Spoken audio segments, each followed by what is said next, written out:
So, my dear students, I welcome all of you on WS Academy. This is lecture third, ये part third है accountancy का, जो accountancy start हमने की है प्रीवियस कुछ दिनों से।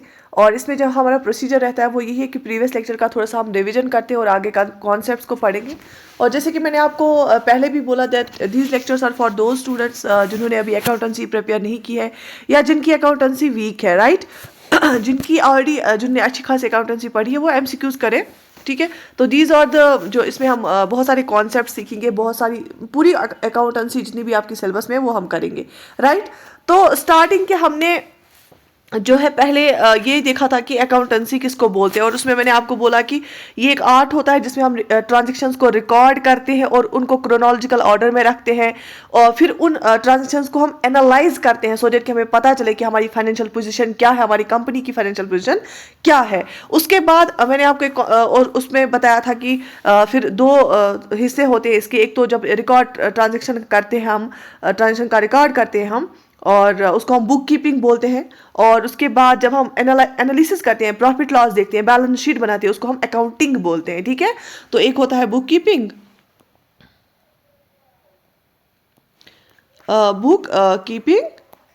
एंड दूसरा होता है अकाउंटिंग, राइट।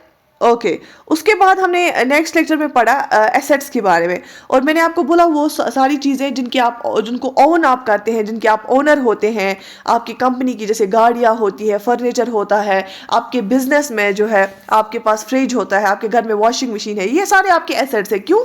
क्योंकि एसेट्स वो चीज़ें होते हैं जिनसे आप बेनिफिट उठाते हैं और जो आप ओन करते हैं, जो आपके अपने होते हैं और आप बेनिफिट लेते हैं, और उनका मॉनिटरी वैल्यू होता है, ठीक है। जैसे आपकी मशीनरी होती है, आपके जो है कैश आपका होता है। तो ये सारे चीज़ आप यूज़ कर सकते हैं अपने बेनिफिट के लिए, और आप इन चीज़ों को ओन करते हैं, तो ये सारे आपके एसेट्स हो गए, ठीक है।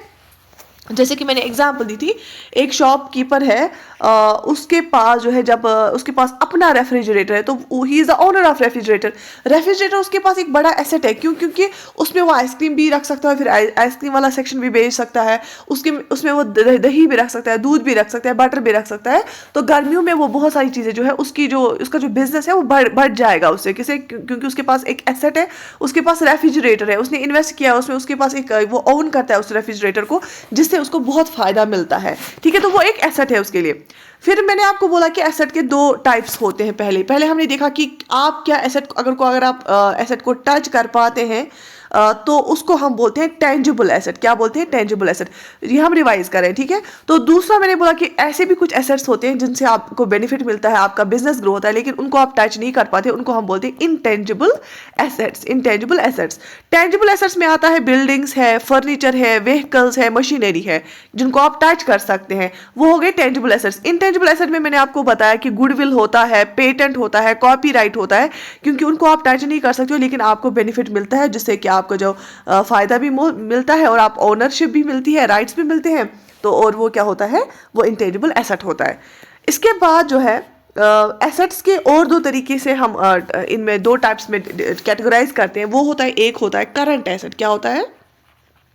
ये हम रिवाइज कर रहे हैं, हमने पढ़ा है इससे पहले। करंट एसेट होता है, क्योंकि हम ये साथ साथ रिवीजन करेंगे इसका। करंट एसेट मैंने आपको बोला ये वो वाले एसेट्स होते हैं जिनको आप कन्वर्ट कर सकते हो कैश में। क्या कर सकते हो? कैश में कन्वर्ट कर सकते हो विद इन 1 ईयर, ठीक है। विद इन 1 ईयर आप कैश में कन्वर्ट कर सकते हो। जैसे आपके पास स्टॉक है, इन्वेंट्री है, सामान है आपके पास।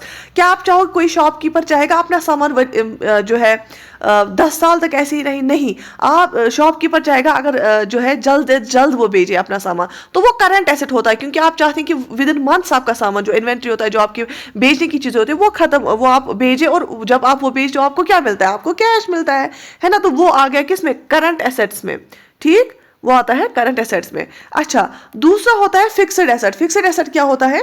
ये आप उसको ओन करते हैं, आपके पास चीज़ें होती हैं, लेकिन आप उसको जल्दी कैश में कन्वर्ट नहीं करते हैं। आप 1 साल से ज़्यादा तक उसको ऐसे ही रखते हैं, और 1 साल के बाद, बहुत समय के बाद आप उसको कन्वर्ट करते हैं कैश में। अगर वो कन्वर्ट हो जाएगा उसको हम फिक्स्ड एसेट बोलते हैं। जैसे दूसरा ये फिक्स्ड एसेट टाइप है। फिक्स्ड एसेट का मतलब होता है या इसको हम नॉन करंट एसेट भी बोल सकते हैं। फिक्स्ड एसेट मतलब होगा जैसे आपके पास लैंड है, आप ओनर है लैंड के, तो ऑब्वियसली एक एसेट है आपके पास। लेकिन तो क्या मुझे बताओ, आपने लैंड खरीदी, ठीक है, तो क्या आप इसको कल को बेचोगे, दूसरे दिन ही बेचोगे? नहीं। लैंड एक ऐसा एसेट होता है जो इंसान चाहता है अपने पास रखे, और जब इमरजेंसी पड़ेगी तब इसको इंसान बेचता है। या आपने फर्नीचर लाया, फर्नीचर क्या है, अगर आपके पास फर्नीचर है तो जो भी आपके क्लाइंट्स होंगे ना, उनको बहुत अच्छा लगेगा आपके पास आना, उनके पास अच्छे से आरामदेह सहूलियत होगी बैठने की, या आपके पास एसी है, तो ये आप लाते हो सो दैट कि आपका बिजनेस ग्रो हो, तो ये भी आपके एसेट्स है, इससे भी आपको बेनिफिट मिलता है। लेकिन इनको आप विद इन 1 ईयर कैश में कन्वर्ट नहीं करना चाहते हैं, क्योंकि ये आपको लॉन्ग टर्म के लिए होते हैं, तो इनको हम लॉन्ग टर्म एसेट्स बोलते हैं। तो यहाँ तक था रिवीजन, ठीक है, कल मैंने आपको इन डिटेल समझाया। तो आज का जो हमारा टॉपिक है ना, इसके बाद हम पढ़ेंगे आज का टॉपिक, वो है लायबिलिटी। क्या है? लायबिलिटी।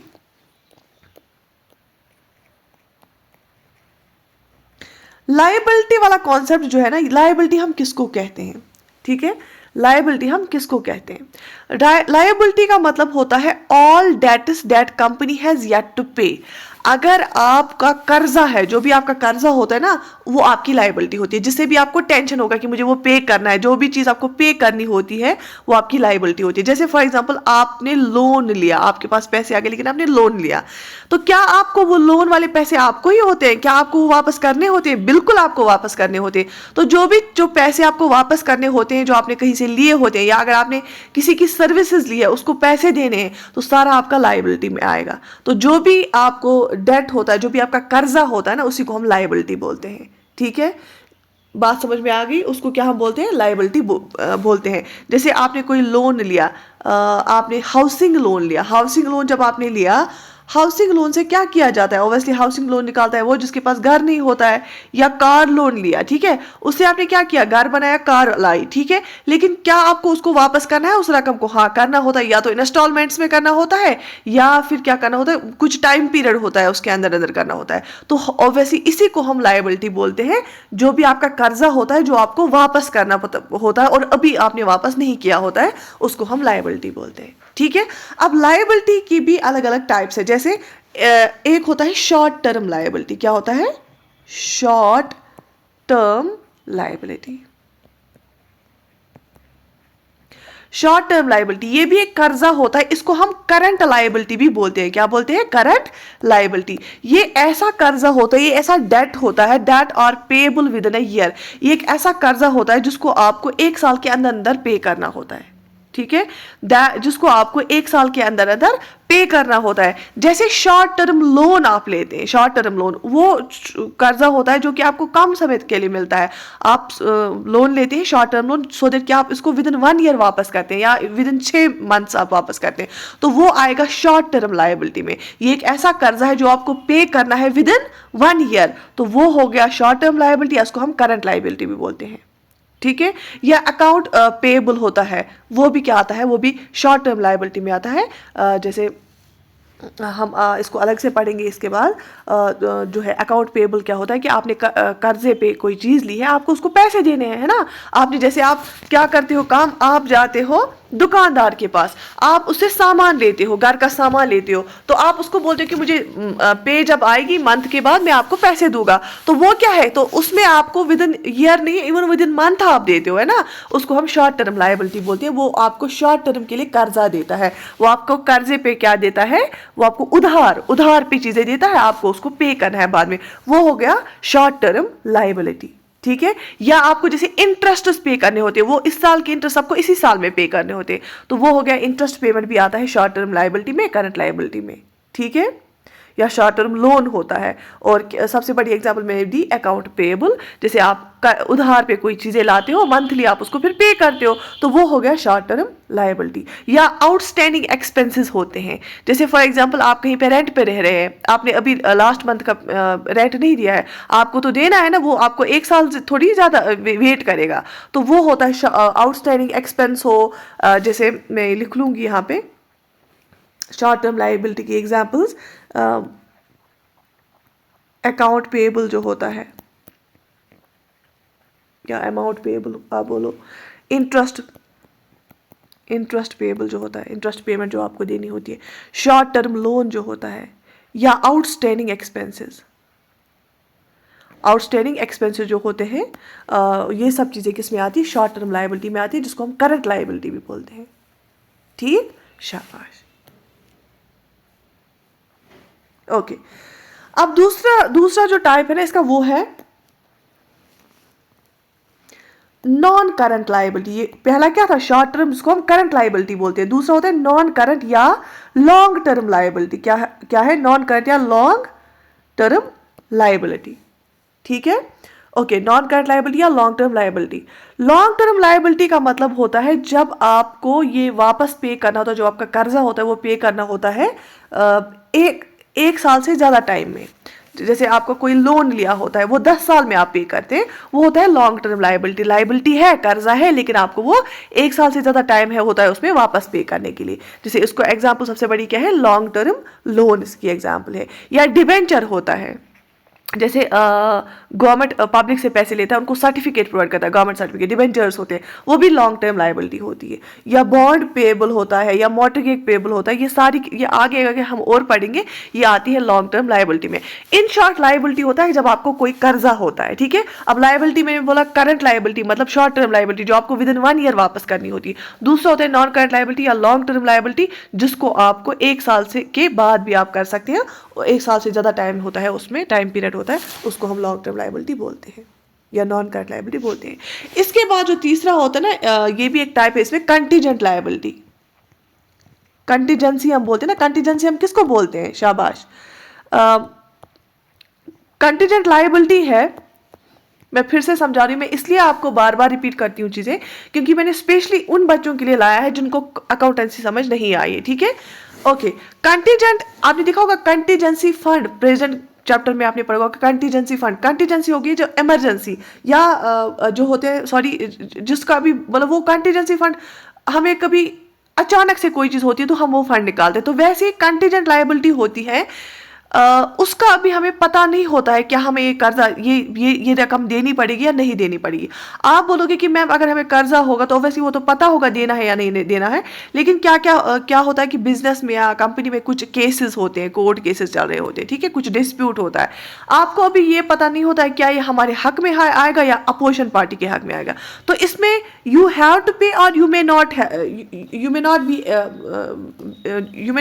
हैव टू पे या you have to pay. It depends upon the circumstances. It depends upon the situation कि आप whether you are winning the case or you are losing the case, है ना। You may or may not occur. It may or may not occur depending on the outcome. Outcome of what? Outcome of case. ठीक है, अगर आपका case कोई pending है ना, case कोई पेंडिंग है, तो आप अभी नहीं बता सकते ना कि आपको 5 लाख रुपया उस केस का जो उसमें है वो देना पड़ेगा नहीं देना पड़ेगा। ऐसा भी हो सकता है कि कोर्ट फैसला करेगा कि आप 2.5 लाख दो। ऐसा भी हो सकता है कोर्ट बोलेगा कि नहीं, इस पे कर ये नहीं इसको ये जो है फाइन नहीं देना पड़ेगा या इसने कुछ नहीं किया है। ठीक है, तो उसमें आपको मतलब कोई प्रिडिक्टेबिलिटी नहीं होती है, उसको हम कंटीजेंट लायबिलिटी बोलते हैं। तो पहला हमने देखा करंट लायबिलिटी या शॉर्ट टर्म लायबिलिटी, दूसरा हमने देखा लॉन्ग टर्म लायबिलिटी या नॉन करंट लायबिलिटी, और तीसरा हमने देखा कंटीजेंट लायबिलिटी। यहां तक समझ है? यहां तक समझ आया? शाबाश, यहां तक आपको समझ आया? ठीक है। अब एक और टर्म है जो आपको पता होनी चाहिए, वो है डेटर्स। ठीक है, डेटर्स और क्रेडिटर्स। ठीक है, ये 2 टर्म्स है, आपको पता होनी चाहिए। मैं आपको एक एग्जाम्पल दूंगी, उससे आपको मैं समझाऊंगी। देखो, सबसे पहले डेटर कौन होता है?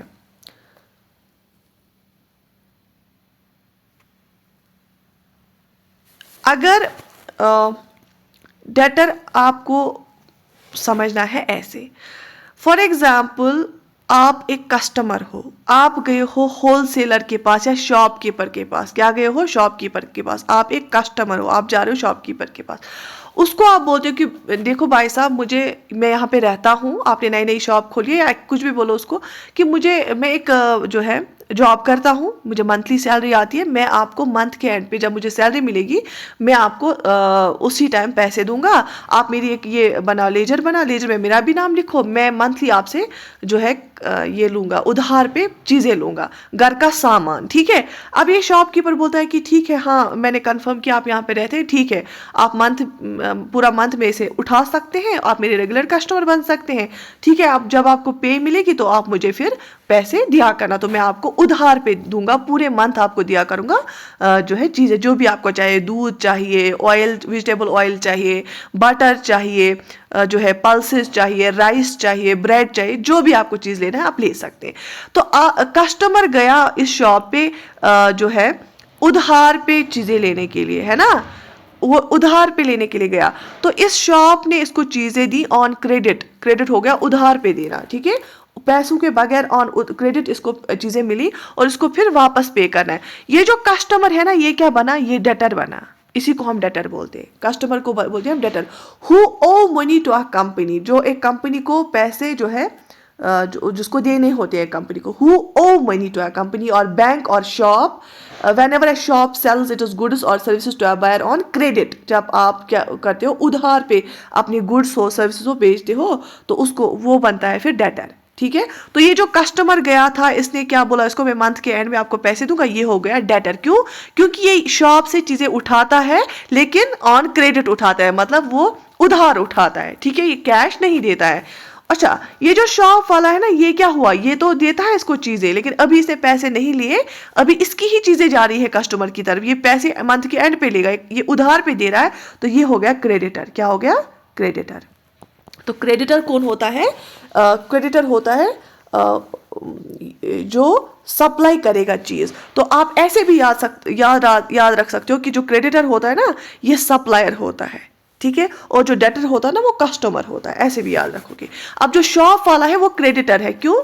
क्योंकि उसने चीजें दी उधार पे, और जो कस्टमर है ना, ये डेटर है, इसने चीजें ली उधार पे, और अब किसको पैसे वापस देने? अब क्रेडिटर को, अब कस्टमर को, शॉप वाले को पैसे देने हैं, इसीलिए ये डेटर है, इसके ऊपर कर्जा है, और इससे इसको पैसे लेने हैं, क्योंकि इसने ऑलरेडी चीजें बेची है, अभी इसने पैसे नहीं लिए। सो शॉपकीपर इज अ डेटर, और जो कस्टमर होता है, क्लाइंट होता है, वो क्या होता है? ये होता है shopkeeper is a creditor, and जो कस्टमर है वो डेटर है, क्योंकि इसके ऊपर कर्जा है दुकानदार का, इसको पैसे देने हैं, ठीक है, क्योंकि इसने ऑन क्रेडिट, इसने उधार पे चीजें ली थी। तो ये होता है डेटर और क्रेडिटर। बात समझ में आ गई? शाबाश। देखो, इसके साथ साथ ही एक और चीज आपको जो है पता होनी चाहिए। एक चीज मैं यहाँ पे बोलूंगी, एक और बात समझाऊंगी। देखो, यहीं पे हम सारी चीजें एग्जाम्पल के थ्रू ये करेंगे। ये शॉप वाला है, ठीक है, ये शॉप है, ये कस्टमर आया इसके पास, ठीक है, बोला कि मुझे आप ऑन क्रेडिट, उधार पे दिया करो चीजें। तो मैंने आपको समझा, ये जो कस्टमर है ना, ये क्या बना? ये डेटर है। क्यों? क्योंकि ये ऑन क्रेडिट लेता है ना, ये ऑन क्रेडिट लेता है, तो ये डेटर है। किसके लिए? इस शॉप वाले के लिए क्या है? ये डेटर। अच्छा, इस कस्टमर के लिए शॉप वाला क्या है? ये क्रेडिटर है ना, ये क्रेडिटर है, क्योंकि इसको जो है इसने चीजें बेची ऑन क्रेडिट।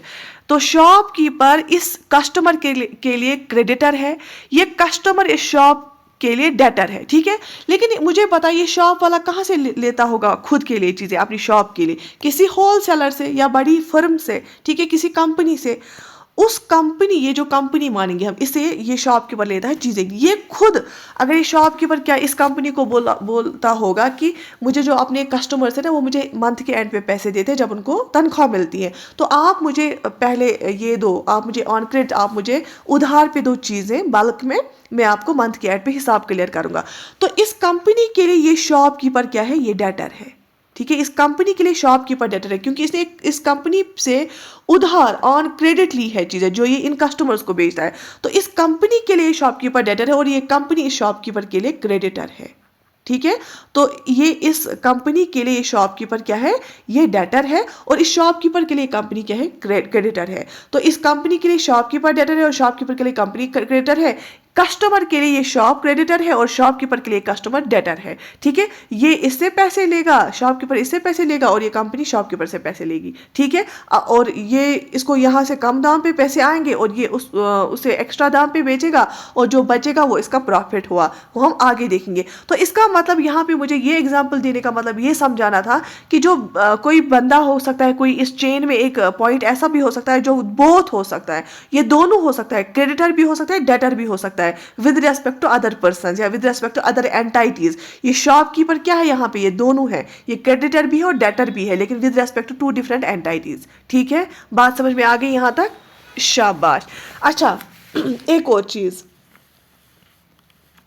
यहीं पे मैं आपको समझाऊंगी कि ट्रेड बिल किसको बोलते हैं, ठीक है। ट्रेड बिल या बिल ऑफ एक्सचेंज किसको बोलते हैं ये भी मैं आपको समझाऊंगी। देखो कैसे,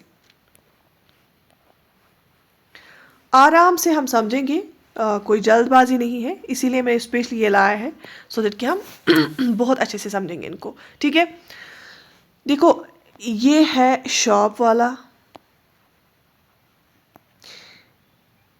ठीक, ये है इसका कस्टमर, यहाँ से क्या है कस्टमर, यहाँ से इसकी कंपनी है सप्लायर, ठीक है, जो जिसे चीज़ लेता है। ये कस्टमर क्या है, ये कस्टमर डेटर है कि नहीं, मैंने आपको दिखाया अभी कैसे, ठीक है। अच्छा अब शॉपकीपर के लिए कस्टमर क्या है, डेटर है। शॉपकीपर के लिए कंपनी क्या है, क्रेडिटर है ना, क्योंकि खुद ये इससे लेता है ना चीज़ें। ये शॉपकीपर कंपनी के लिए क्या है, ये शॉपकीपर कंपनी के लिए डेटर है। अच्छा ये शॉप जो है ना, ये कस्टमर के लिए क्या है, ये शॉप कस्टमर के लिए क्रेडिटर है ना। तो क्योंकि शॉपकीपर कंपनी से उधार चीज़ें लेता है तो कंपनी क्या हुई, क्रेडिटर हुई, ठीक। यहाँ तक क्लियर है। क्रेडिटर्स को हम, या आप इसको सप्लायर भी बोलते हैं ना, जो सप्लाई करता होगा शॉप्स को चीज़ें, क्रेडिटर्स को हम बोलते हैं अकाउंट पेएबल भी, अकाउंट पेएबल। क्यों, क्योंकि आपको इसको पे करना है, ठीक है। अच्छा ये जो डेटर होते हैं ना, डेटर को हम बुक डेट भी बोलते हैं, क्या बोलते हैं, बुक डेट भी बोलते हैं, क्या बोलते हैं, बुक डेट भी बोलते हैं। यहां तक समझ आए। या इनको हम अकाउंट रिसीवेबल भी बोलते हैं, क्यों, शॉपकीपर के लिए ये कस्टमर अकाउंट रिसीवेबल है, याद रख लेना। शॉपकीपर के लिए ये कस्टमर जो है ना, ये एक तो डेटर है, इसको हम बुक डेट भी बोलते हैं, ठीक है।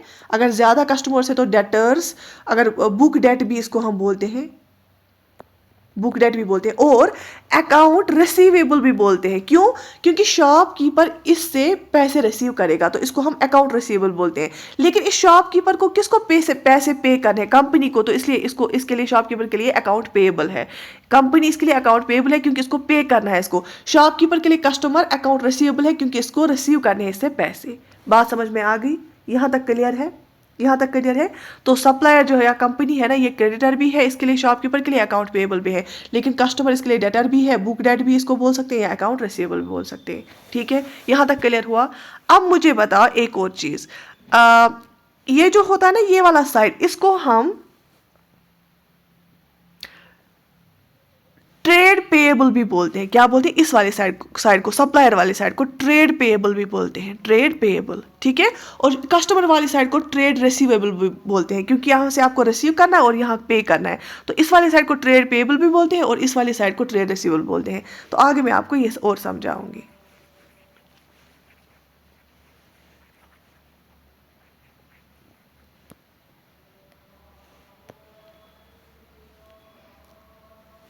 तो अब हम इसके क्या कैसे मैं आपको समझाऊंगी, हम पढ़ेंगे इसी के साथ जो बिल रिसीवेबल जो होती है ना, बिल रिसीवेबल एंड बिल, आप लिख के रखो इसको, पेएबल क्या होता है, बिल रिसीवेबल और बिल पेएबल क्या होता है।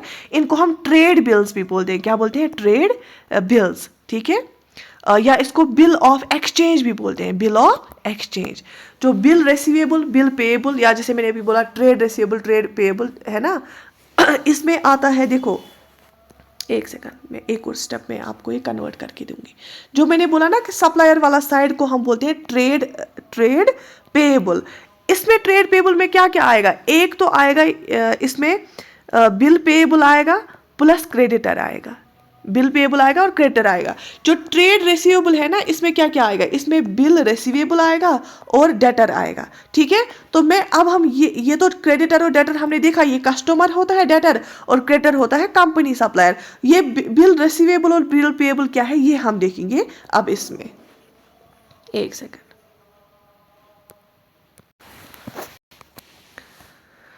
तो मैंने आपको बोला शॉपकीपर के लिए जो कंपनी है वो अकाउंट पेएबल है क्योंकि उसको पे करना है कंपनी को, और जो कस्टमर है वो अकाउंट रिसीवेबल है क्योंकि उसको कस्टमर से रिसीव करने हैं पैसे।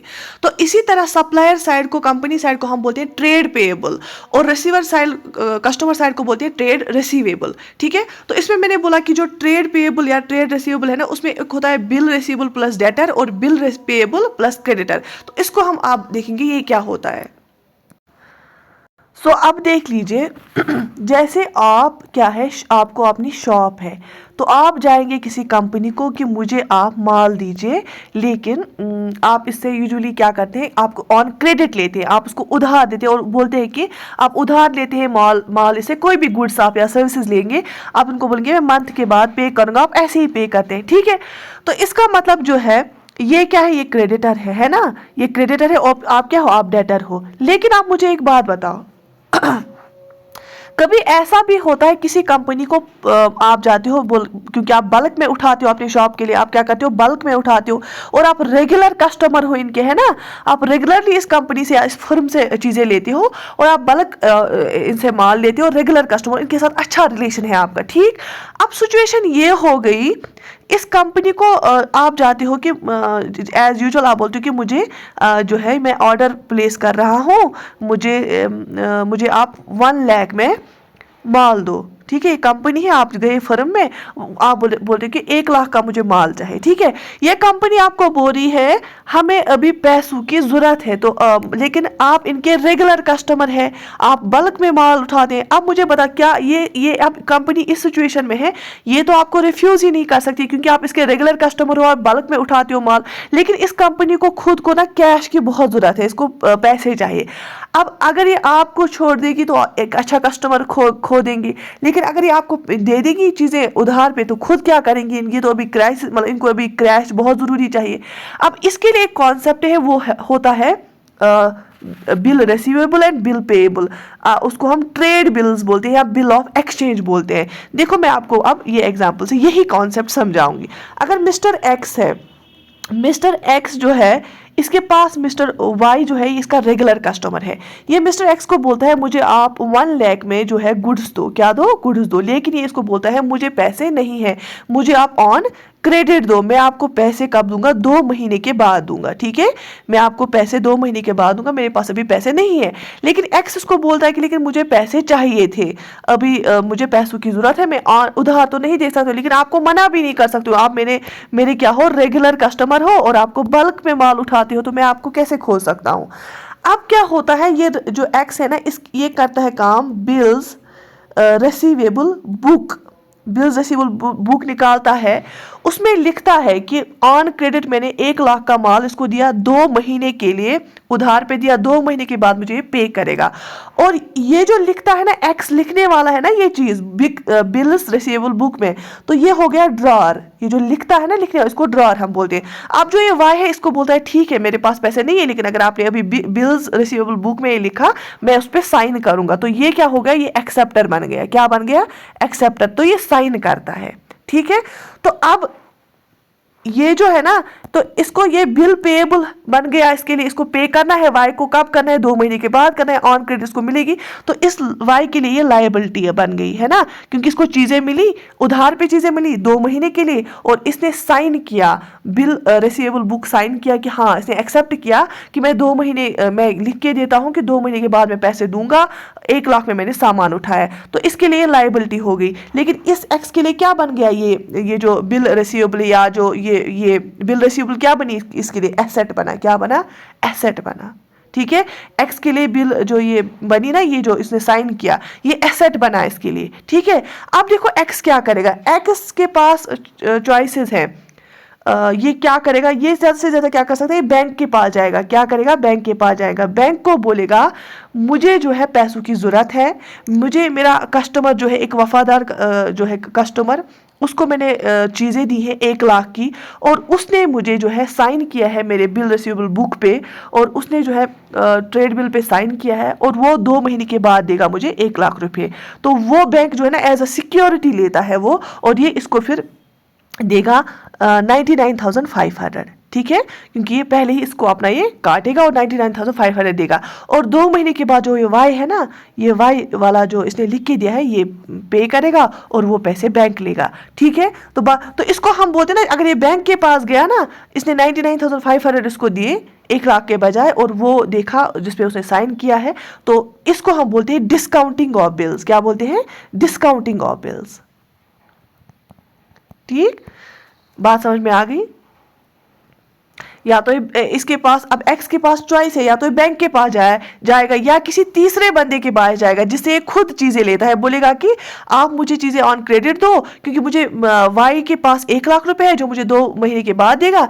दैट मीन्स ये एज अ चेक होता है। ये जैसे हम चेक को इस्तेमाल करते हैं ना, आप किसी को चेक बोलते हो, देते हो और बोलते हो कि कुछ डेट देते हो, इस डेट पे इसमें पैसे आएंगे, आपको पैसे मिलेंगे, तो एज अ चेक ये यूज़ होता है।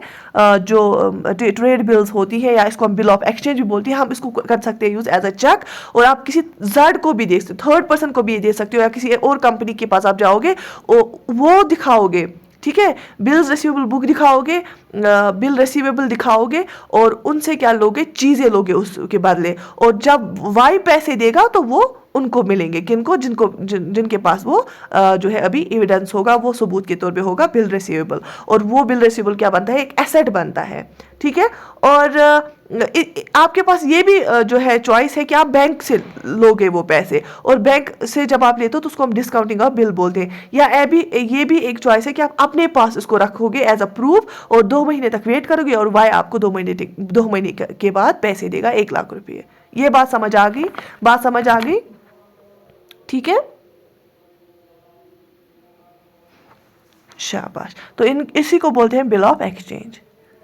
तो आज हमने देखा लायबिलिटी क्या होती है, टाइप्स ऑफ लायबिलिटीज हमने देखी, एग्जांपल्स देखी, उसके बाद हमने देखा कि डेटर क्या होता है, क्रेडिटर क्या होता है, और उसके बाद हमने देखा बिल्स, जो ट्रेड बिल्स क्या होती है, बिल ऑफ एक्सचेंज क्या होता है, ठीक है। तो आई होप आज के लिए सफिशिएंट है। विद टाइम हमने इसका जो है ड्यूरेशन इंक्रीज कर दिया इस लेक्चर का, और इंशाल्लाह आप मैराथन सीरीज आगे आगे आएंगी, और उसमें हम सारा कुछ, इवन अगर आपको अभी कोई कन्फ्यूजन रहा होगा, आप मुझे कमेंट्स में लिख लेना, हम सारा कुछ रिवाइज करेंगे, और विद 2-3 दिन के बाद मैं आपको MCQs भी कराऊंगी। I wish you all the best, take very good care of yourself.